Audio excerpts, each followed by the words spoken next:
स्वागत है आप सभी का हमारे YouTube चैनल पे। आज हम बताने वाले हैं 10th मैथमेटिक्स का आंसर की, और ये वाला सेट जो है जे सेट का आंसर की है।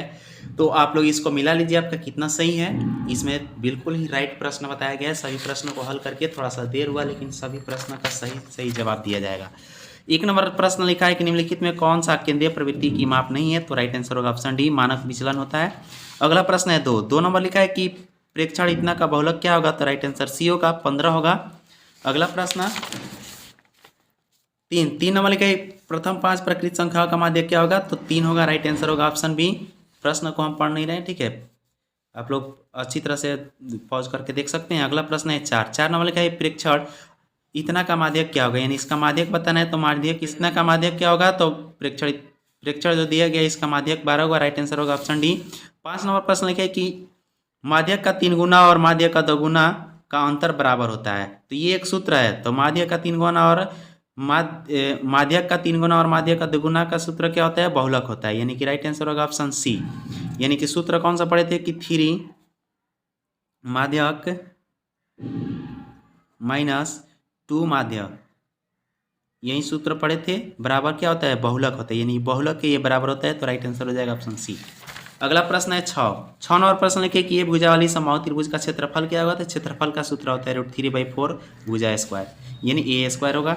7 नंबर दिया कि यदि वृत्त की परिधि और वर्ग का परिमाप 88 सेमी है, तो 88 सेमी के बराबर हो, तो निम्न में से इसमें संबंध बताना है कौन सा होगा, तो इसका राइट आंसर होगा ऑप्शन सी, क्योंकि इससे क्षेत्रफल निकाला जाएगा दोनों का, तो वृत्त का क्षेत्रफल बड़ा निकलेगा और वर्ग का क्षेत्रफल छोटा निकलेगा। अगला प्रश्न 8 नंबर प्रश्न लिखा है कि यदि किसी घन का प्रत्येक किनारा ए इकाई हो तो उसका विकर्ण क्या होगा, तो घन का विकर्ण होता है √3 × भुजा, यानी कि राइट आंसर होगा ऑप्शन ए। 9 नंबर प्रश्न लिखा है कि त्रिज्या r तथा ऊंचाई h वाले लंबवृत्तीय शंकु का आयतन क्या होगा, तो शंकु का आयतन तो 1/3 πr²h, तो राइट आंसर होगा ऑप्शन बी। अगला प्रश्न है 10 नंबर लिखा है कि यदि दो वृत्तों का क्षेत्रफल का अनुपात 4:25 है, तो उनकी त्रिज्या का अनुपात क्या होगा, तो राइट आंसर इसका डी होगा, 2:5।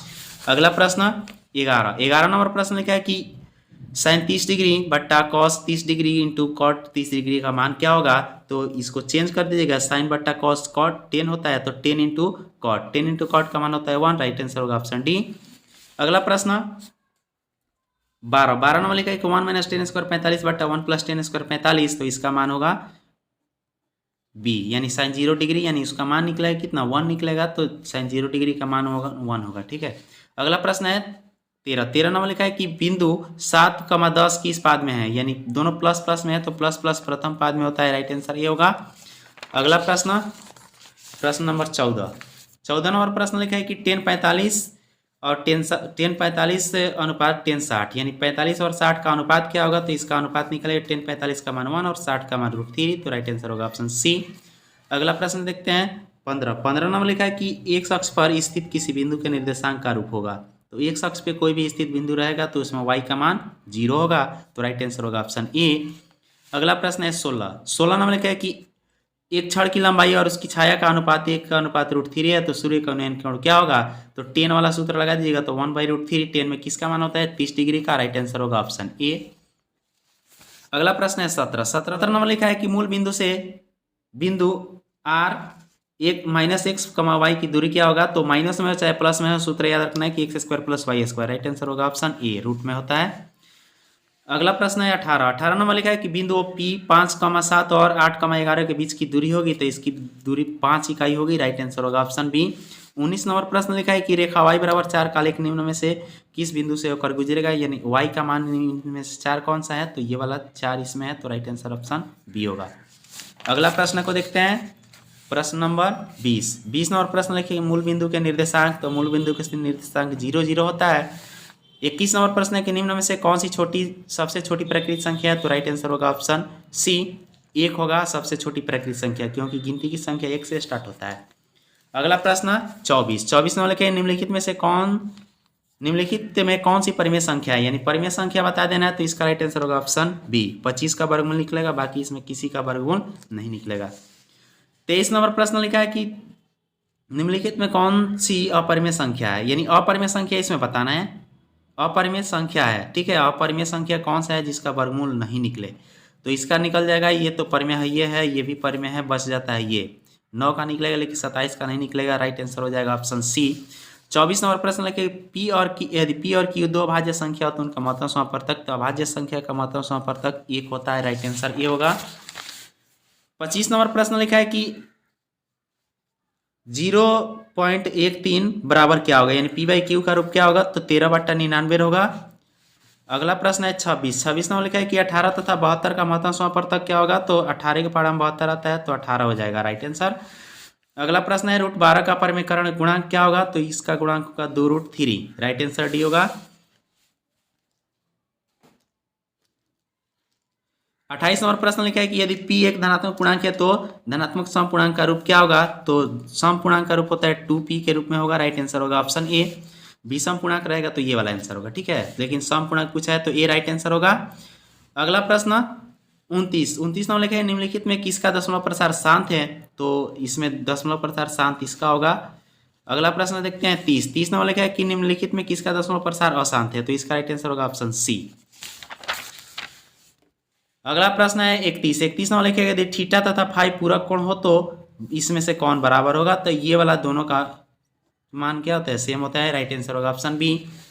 अगला प्रश्न 32 नंबर प्रश्न लिखा है sin square 75 plus sin square 15 degree का मान क्या होगा, तो ये जोड़ने पर कितना 90 होगा, तो किसी एक को चेंज किया जाएगा तो sin square theta plus cos square theta होगा, उसका मान होता है 1। राइट आंसर होगा ऑप्शन बी। 33 नंबर प्रश्न लिखा गया 1 + tan स्क्वायर थीटा बराबर क्या होता है, तो sec स्क्वायर थीटा होता है। राइट आंसर बी होगा इसका भी। 34 नंबर प्रश्न लिखा है कि 2 sin square alpha plus cos square alpha बराबर क्या होगा, तो इसका राइट आंसर होगा ऑप्शन 2, क्योंकि sin square theta plus cos square theta बराबर 1 और 1 से 2 में होगा तो 2 हो जाएगा। 35 नंबर प्रश्न लिखा है कि 5 cosec square theta minus 5 cot square theta बराबर क्या होगा, तो इसमें से 5 कॉमन कर लेते हैं तो cosec square theta minus cot square theta बराबर 1 से 5 में होगा तो 5। राइट आंसर होगा ऑप्शन बी। अगला प्रश्न है 36 नंबर लिखा है कि यदि 3 अल्फा बराबर 180 डिग्री तो cos अल्फा का मान क्या होगा, 3 से इसमें भाग दिया जाएगा 60 बार में कटेगा और cos 60 डिग्री का मान होता है 1/2। राइट आंसर हो जाएगा ऑप्शन सी। 37 नंबर प्रश्न लिखा है कि यदि a sin थीटा बराबर 1 और b cos थीटा बराबर 1 तो tan थीटा बराबर क्या होगा, तो b/a आएगा tan थीटा बराबर। अगला प्रश्न को देखते हैं 38 नंबर लिखा है कि 1/√3 किसका मान है, तो इसका राइट आंसर होगा ऑप्शन बी, tan 30 डिग्री का ये मान है। अगला है कि यदि sec theta plus tan theta बराबर x तो tan थीटा बराबर क्या होगा, तो tan थीटा बराबर x स्क्वायर माइनस x/2x होगा। अगला प्रश्न है 40 नंबर लिखा है कि sin square 5 plus 1/1 plus tan square 5 का मान क्या होगा, तो इसका मान निकलेगा 1। राइट आंसर होगा ऑप्शन ए।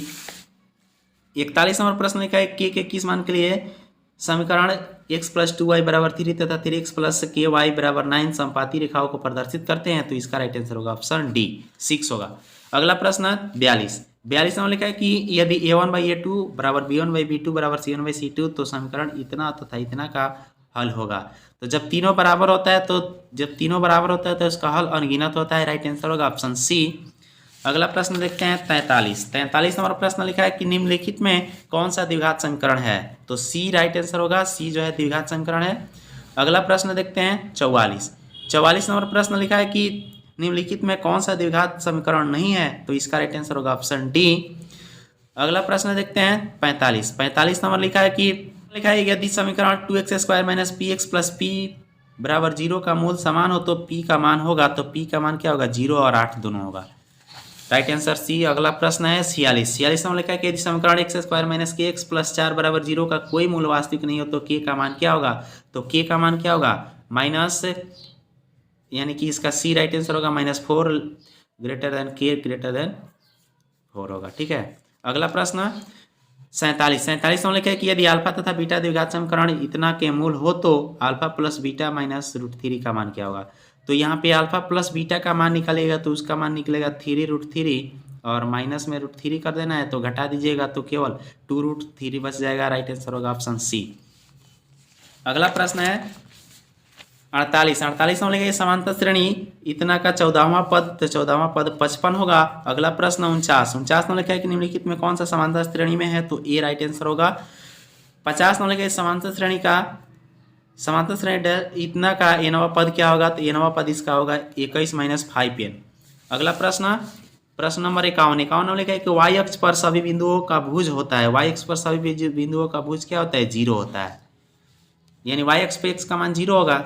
अगला प्रश्न है 52 में लिखा है समांतर श्रेणी 0, 1/8 और 1/4 3/8 का सर्वांतर क्या होगा, तो 1/8 में से 0 घटाएंगे तो 1/8 बचेगा, राइट आंसर होगा ऑप्शन ए।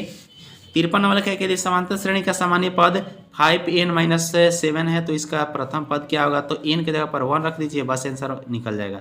तो 5 एकम 5 में 7 घटेगा -2, राइट आंसर होगा ऑप्शन डी। अगला प्रश्न देखते हैं।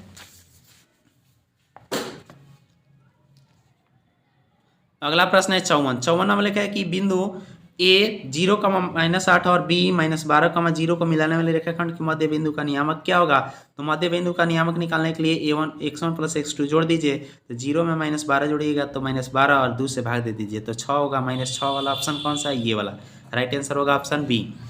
अगला प्रश्न है 55 नंबर प्रश्न लिखा है कि यदि त्रिभुज ABC के शीर्षों के निर्देशांक A x1 y1 B x2 y2 C x3 y3 है तो इसके केंद्रक का नियामक होगा, यानी कि सूत्र बता देना है केंद्रक वाला सूत्र, तो ये डी वाला इसका सूत्र होगा, राइट आंसर। अगला प्रश्न देखते हैं 56 में लिखा है कि यदि बिंदु P इतना Q इतना और R इतना संरेख है तो K का मान क्या होगा, तो K का मान निकलेगा 0, राइट आंसर होगा ऑप्शन डी। 57 में लिखा है कि यदि त्रिभुज के शीर्ष इतना और इतना है तो इसका परिमाप क्या होगा, इसका परिमाप होगा 12 इकाई। अगला प्रश्न है 58 में लिखा है कि बिंदु P 3,0 Q 7,0 और R 8,4 से बने त्रिभुज का क्षेत्रफल क्या होगा, तो 8 वर्ग इकाई होगा, राइट आंसर ऑप्शन डी। अगला प्रश्न है 59 नंबर प्रश्न लिखा है कि त्रिभुज के तीनों कोणों का योगफल क्या होता है, त्रिभुज के तीनों कोणों का योग 180 डिग्री होता है, राइट आंसर बी। 60 नंबर प्रश्न लिखा है त्रिभुज PQ में PQ बराबर PR तथा कोण Q बराबर 40 डिग्री, तो P का मान क्या होगा, तो P का मान क्या हो जाएगा, 100 डिग्री होगा, राइट आंसर ऑप्शन डी होगा। अगला प्रश्न 61 में लिखा है कि त्रिभुज ABC समरूप त्रिभुज QRP क्षेत्रफल त्रिभुज ABC बट्टा क्षेत्रफल त्रिभुज PQR बराबर 9/4 है और AB बराबर 18 सेमी, BC बराबर 15 सेमी, तो PR का मान क्या होगा, तो PR का मान निकलेगा 10 सेमी। अगला प्रश्न देखते हैं 62 नंबर लिखा है कि यदि त्रिभुज PQR में PR² बराबर PQ² प्लस QR² तो Q का मान क्या होगा, तो बस देख लेना इसमें Q दिया है और इसमें Q नहीं दिया है, तो जो यहाँ नहीं दिया रहता है उसका मान होता है 90 डिग्री, राइट आंसर डी होगा। 63 नंबर प्रश्न लिखा है त्रिभुज PQR में बिंदु S और T क्रमशः भुजाओं PQ तथा PR पर इस प्रकार है कि ST समानांतर QR यदि PS बराबर x सेमी और SQ बराबर x - 2 सेमी, PT बराबर x + 2 सेमी तथा TR बराबर x - 1 सेमी, तो x का मान होगा, तो x का मान निकालिएगा तो निकलेगा कितना, 4 निकलेगा। अगला प्रश्न देखते हैं 64 नंबर प्रश्न लिखा है कि त्रिभुज ABC में बिंदु D और E क्रमशः भुजाओं AB तथा AC पर इस प्रकार है कि D समांतर BC यदि AD बट्टा DB बराबर 4/5 और AC बराबर 18 हो तो AE बराबर क्या होगा, तो AE का मान निकालिएगा तो निकलेगा 8 semi, right answer option A होगा। 65 नंबर प्रश्न लिखे 6 सेमी त्रिज्या वाले वृत्त पर खींची गई 2 स्पर्श रेखाओं के बीच की दूरी क्या होगी, तो उसकी बीच की दूरी होगी 12 सेमी, राइट आंसर होगा ऑप्शन सी। 66 नंबर प्रश्न लिखा है कि किसी बाह्य बिंदु से वृत्त पर कितनी स्पर्श रेखाएं खींची जा सकती है, तो बाह्य बिंदु से 2 स्पर्श रेखाएं खींची जाती है, राइट आंसर बी होगा। 67 नंबर प्रश्न लिखा है कि दी गई आकृति में कोण AOB बराबर 130 तो कोण APB का मान क्या होगा, यानी कि AOB इसका मान कितना दिया है 130 डिग्री दे दिया है, तो कह रहा है कि APB यानी कि इसका मान क्या होगा, तो हम लोग जानते हैं कि यहाँ और यहाँ 90 का कोण बनता है, तो 90 180 और 130 में 180 जोड़िएगा तो कितना 18 180 और 180 में 130 जोड़ दीजिए, तो ये जोड़ दीजिएगा तो 0 8 3 11 के 1 और 1 1 2 210 होगा और 360 में से क्या करिए 310 होगा, ठीक है, 2 1 3 होता है, 360 में से 310 को घटा दीजिए तो बच कितना जाएगा, बचेगा 50 डिग्री, तो राइट आंसर होगा ऑप्शन बी, ठीक है। अगला प्रश्न देखते हैं प्रश्न नंबर 68 नंबर प्रश्न लिखा है कि दी गई आकृति में TP और TQ 2 स्पर्श रेखाएं वो केंद्र वाले वृत्त पर इस प्रकार है कि कोण PTQ बराबर 50 डिग्री तो कोण OPQ का मान क्या होगा, तो जब ये 50 पूछा है और इसका मान जब पूछता है तो इसको आधा कर दीजिएगा, राइट आंसर निकल जाएगा 25 डिग्री, बी राइट आंसर होगा। 69 नंबर प्रश्न, 69 नंबर लिखा है कि बाह्य रूप से स्पर्श करने वाले दो वृत्तों पर विनिष्ठ स्पर्श रेखाओं की संख्या क्या होगी। तो देखिए 2 गो वृत्त है इस तरह से, ठीक है। तो एक रेखा यहाँ से स्पर्श रेखा जा सकता है, एक इधर से जा सकता है, एक इधर से। तो स्पर्श रेखाओं की संख्या कितना, 1 2 3, यानी कि राइट आंसर होगा ऑप्शन सी। अगला प्रश्न देखते हैं 70 नंबर लिखा है कि दी गई आकृति में बिंदु ओ वृत्त का केंद्र है तथा कोण ए ओ बी बराबर 40 डिग्री, तो कोण ओ ए बी का मान क्या होगा। तो ओ ए बी का मान निकालिएगा तो ये निकलेगा 60 डिग्री, क्योंकि ये 40 दिया है और ये त्रिज्या तो ये बराबर होगा। तो 180 में से 40 घटाइए, घटा के 2 से भाग दे दीजिएगा, निकलेगा 70 डिग्री, ठीक है। अगला प्रश्न है 71 नंबर लिखा है कि यदि किसी वृत्त की परिधि और क्षेत्रफल का परिमाप समान हो तो वृत्त का व्यास क्या होगा। तो वृत्त का व्यास 4 इकाई होगा, राइट आंसर डी होगा। 72 नंबर प्रश्न लिखा है कि 3 सेमी त्रिज्या वाले गोले का आयतन क्या होगा। तो 3 सेमी त्रिज्या वाले गोले का आयतन होगा 36 पाई सेमी क्यूब। अगला प्रश्न है 73 नंबर लिखा है कि यदि एक वृत्त की परिधि 10 पाई सेमी है तो इसका क्षेत्रफल क्या होगा। राइट आंसर होगा ऑप्शन सी 25 पाई सेमी स्क्वायर। 74 नंबर प्रश्न लिखा है कि एक घनाभ की लंबाई, चौड़ाई तथा ऊंचाई क्रमशः 8 सेमी, 6 सेमी और 5 सेमी है, तो इसके विकर्ण की लंबाई क्या होगी। तो इसका आंसर निकलेगा 5√5 सेमी स्क्वायर। सबको गुणा करिएगा, वर्गमूल निकालिएगा तो इतना ही निकलेगा, यानी कि इसको स्क्वायर करके गुणा करिएगा तो कितना 125 आएगा, 125 को सॉल्व करिएगा तो इतना आ जाएगा। 75 नंबर लिखा है कि 4 सेमी त्रिज्या वाले अर्धवृत्त का क्षेत्रफल क्या होगा। तो 4 सेमी त्रिज्या वाले अर्धवृत्त का क्षेत्रफल 176/7 सेमी स्क्वायर होगा। अगला प्रश्न 76 नंबर लिखा है कि निम्न में से कौन सी एक घटना की प्रायिकता नहीं हो सकती है। तो इसका राइट आंसर होगा ऑप्शन डी, यानी कि बाटा में जो कम रहता है वो घटना की प्रायिकता कभी नहीं होता है। 77 नंबर प्रश्न को देखते हैं। 77 में लिखा है कि प्रायिकता का न्यूनतम मान क्या होता है। तो प्रायिकता का जो मान होता है 0 से लेकर के 1 तक होता है, तो न्यूनतम मान 0 होगा, अधिकतम मान 1 होता है, राइट आंसर होगा ऑप्शन ए। 78 नंबर प्रश्न लिखा है कि एक पासे को फेंका गया एक विषम संख्या आने की प्रायिकता क्या होगी। तो एक पासा में विषम संख्या कई गो 1 3 5 होता है, यानी कि विषम संख्या 3 गो होता है और पासा में टोटल संख्या कई गो 6 गो, यानी कि 3/6, इसको कटाइएगा तो 3 दूना 6, यानी कि 1/2, राइट आंसर होगा ऑप्शन सी। अगला प्रश्न 79 नंबर लिखा है कि यदि एक मैच जीतने की प्रायिकता 7.0 है तो इसका हारने की प्रायिकता क्या होगी। यानी 7.0 का मतलब क्या है कि 0.70, तो हारने की प्रायिकता क्या होगी। 100 में से इसको घटा देंगे, 100 में से, यानी कि पूरा एक में से 100 में से इसको माइनस करेंगे इतना में से, तो बचेगा कितना 1.00 में से, तो बच जाएगा ये कितना, ये बच जाएगा 0.30, ठीक है।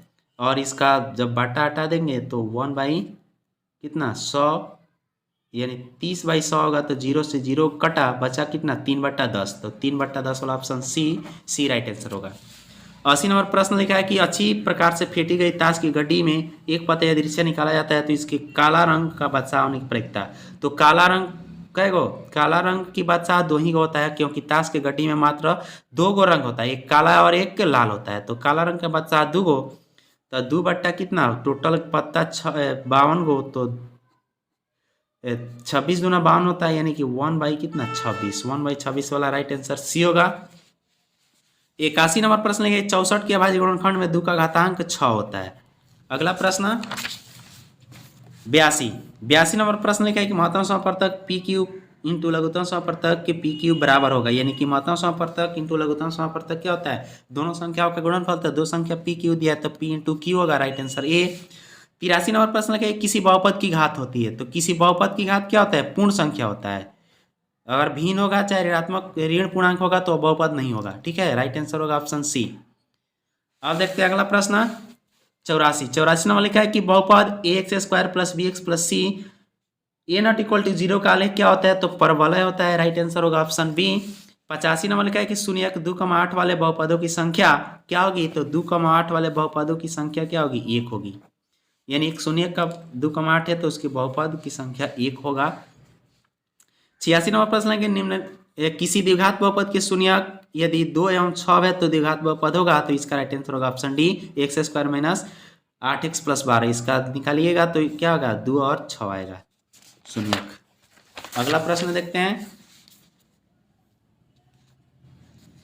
अगला 87 नंबर प्रश्न है कि द्विघात बहुपद Y square plus 16y plus 55 के शून्य के होगा, तो इसका जब शून्य निकाला जाएगा तो इसको दो भाग में बांट देते हैं। 55 को ऐसे दो भाग में बांटना है जिसको गुणा करने पर कितना 16।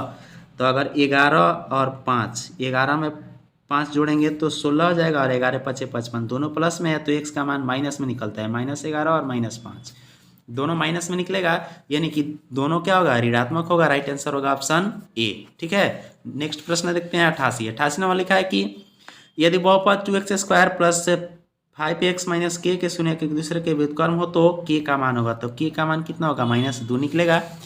89 नंबर प्रश्न लिखा है कि यदि px बराबर x² प्लस 5x माइनस 12 तो p1 का मान क्या होगा, यानी कि x के ऊपर 1 रख दीजिए तो 1 का स्क्वायर 1 और 5 में 1 से गुणा करेगा 5, तो 5 1 6, 6 में से 12 घटेगा तो -6 होगा। राइट आंसर ऑप्शन सी होगा। 90 नंबर प्रश्न लिखा है कि युग्म समीकरण 2x प्लस 4y बराबर 3 तथा 12y प्लस 6x बराबर 6 का हल होगा, यानी कि इसका हल किस प्रकार का होगा ये बताना है। तो निकालिएगा तो ये a1/a2 निकालिएगा तो 2/12 निकलेगा, ये कटेगा तो 2 कम 2 2 छक 12 यानी 1/2 आया।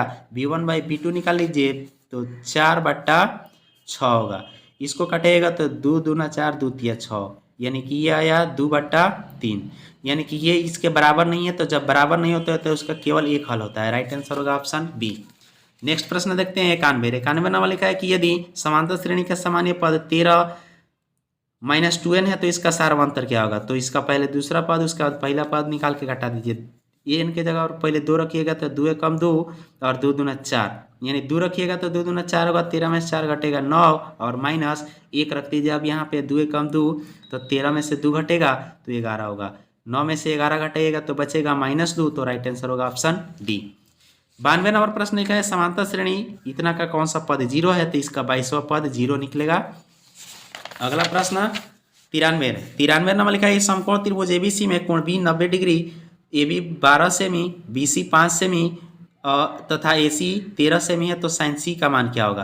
तो देखिए एक त्रिभुज है, ये AB समकोण दिया है और C यहाँ पे हो गया।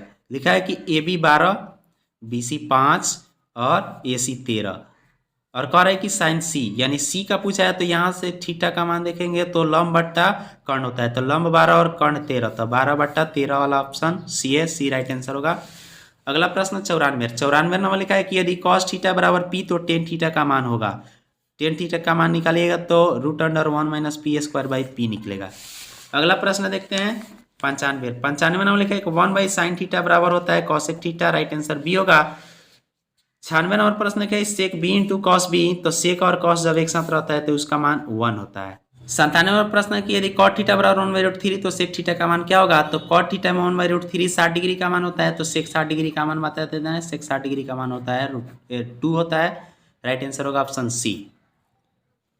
अगला प्रश्न देखते हैं 98 नंबर प्रश्न क्या है कि यदि a बराबर 45 डिग्री तो sin a plus cos a बराबर क्या होगा। तो sin a plus cos a का मान निकाला जाएगा तो उसका मान निकलेगा √2, क्योंकि sin 45 डिग्री का मान 1/√2 और इसका भी मान 1/√2 जोड़ेंगे निकालेंगे तो √2 निकलेगा। ठीक है, अगला प्रश्न 99 नंबर लिखा है कि यदि 2 sin अल्फा बराबर 2 तो अल्फा का मान क्या होगा। तो ये 2 से 2 में भाग दिया जाएगा तो 1 होगा। साइन में 1 किसका मान होता है 90 डिग्री का, तो 90 डिग्री राइट आंसर होगा। 100 नंबर प्रश्न लिखा है कि tan 21 डिग्री बट्टा cot 69 डिग्री का मान क्या होगा। तो इसका मान होता है 1, राइट आंसर होगा ऑप्शन ए। सब्जेक्टिव प्रश्न के बारे में खाली हम लोग देख लेते हैं कि किस तरह का प्रश्न पूछा गया है। इसमें बहुत ही आसान सा प्रश्न पूछा गया है। ये दिख रहा है, ये 2 अंक स्तरीय प्रश्न है। ठीक है, 1 नंबर प्रश्न ये, 2 नंबर ये, 3 नंबर। आप लोग पॉज करके इसको पढ़ सकते हैं, दिखा देते हैं ताकि कोई दिक्कत ना हो। यह है 6ठा प्रश्न, बहुत ही सिंपल सा प्रश्न पूछा गया है इस बार। ये 7वां प्रश्न, ये 8वां, ये 9वां। देखिए बहुत ही आसान सा प्रश्न पूछा गया है, कोई भारी प्रश्न ही नहीं है, बहुत ही आसान सा प्रश्न है। अगला प्रश्न 13 नंबर यहाँ से है, 13, 14, 15 सब दिख रहा है इसमें। ठीक है, ये सब प्रश्न देखिए कितना आसान प्रश्न पूछा गया है। ये हो गया 19 तक। उसके बाद यहाँ से 20 नंबर प्रश्न है, 20, 21, 22, 23 सब प्रश्न बहुत ही आसान प्रश्न है सब। 24, 25, 26 सब प्रश्न है। ठीक है। ये अब 27 यहाँ पे है। 30 तक जो है लघुत्तरीय प्रश्न है जो जिसके लिए 2 अंक मिलेंगे, और 30 के बाद से जो है ये प्रश्न है 31 नंबर, ये दीर्घोत्तरीय प्रश्न। ये भी बहुत ही आसान प्रश्न पूछा गया। देखिए दीर्घोत्तरीय प्रश्न ये है 32 नंबर, ये 33 नंबर, ये 34 नंबर, ये 35 नंबर, 36 नंबर, और ये हो गया 37 नंबर, ये 38 नंबर। इतना ही प्रश्न पूछा गया था, यानी 38वां प्रश्न सब्जेक्टिव पूछा जाता है। ठीक है, तो ये वीडियो आप लोग को अच्छा लगा तो वीडियो को लाइक करिए, दोस्तों के साथ शेयर करिए, और इसी तरह का आंसर की रोज़ पाने के लिए हमारे चैनल को सब्सक्राइब कर लीजिए और बेल घंटी में ऑल प्रेस कर दीजिएगा, ताकि जब भी वीडियो अपलोड होगा